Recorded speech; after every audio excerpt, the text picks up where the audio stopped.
I think part of the reason you're hearing me speak up on these issues is precisely because I think we've gone too far in the idea that government does not play a role, right? Or the government cannot play a helpful role in this process.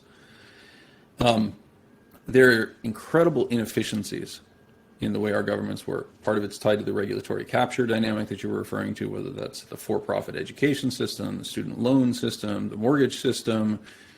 The system is largely set up at this point to preserve a status quo, and that status quo is helping those who are already privileged within our society most, right? And that is part of what I'm referring to as the hollowing out. We increasingly are incapable of having conversations where people trust the other person's intentions. You see this on Twitter in terms of my feed, right? So I've recently come out against Bitcoin in terms of the impact that I think that it is ultimately having on a variety of fronts. I don't want to spend a lot of time talking about it, but the anger and nastiness that gets thrown at me from people who simultaneously call me a capitalist pig and a member of the 1% and representing the status quo, and from another group of people who are screaming that I'm a socialist and that I'm a communist and trying to, it literally is, it's just coming from all directions, right? And what it really boils down to is nobody is actually stopping and saying, hey, wait a second, maybe this guy actually has good intentions,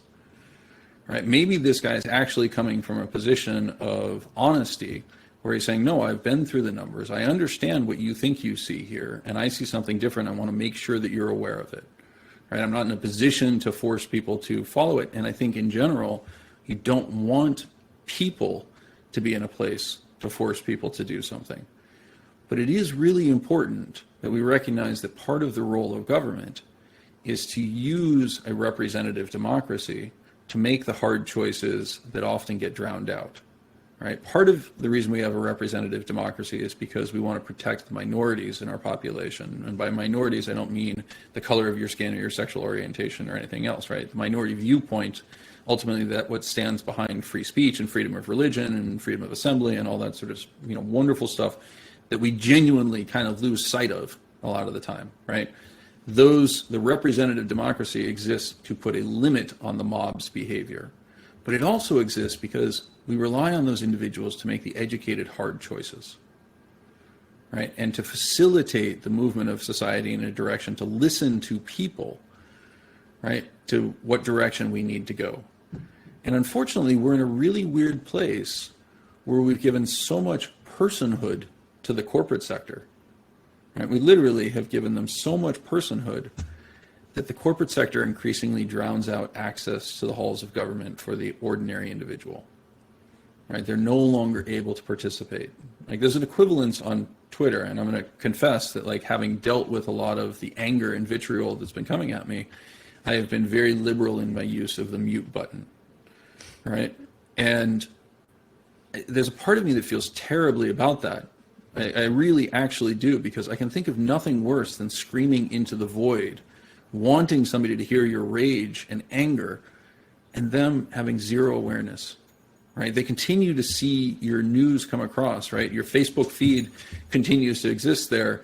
You're commenting, and it's almost like the elevator, the debate around does the close elevator button actually work, right? Is it just there for stress relief, right?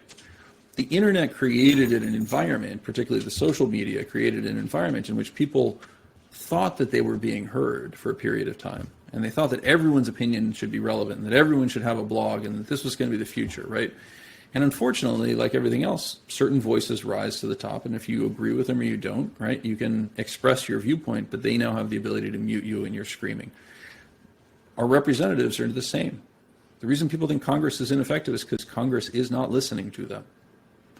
Right? They're listening to those who are ultimately paying for their next election, who are supporting them. And there are exceptions to this, and by the way, I don't actually agree with many of them, right? So in AOC, for example, I think it's just as captive to her own special interests as anyone else, right? And her lack of understanding and her base populist response is ultimately going to be quite caustic to our society. I think it already is demonstrating aspects of that. But I do think that what people are correctly saying is, I don't have access to the court system, right? I've been through a legal challenge that destroyed my first business and created conditions that radically affected my family's outcome, right? spent millions of dollars in a legal process that ultimately culminated in a purely moral victory. Right? That was it. Congratulations. Right? And dealt with all sorts of challenges around that, both personal and professional, that have influenced in many ways the way that I think about these outcomes. But the vast majority of people look at the legal system and say, I can't access it. It doesn't actually exist for me.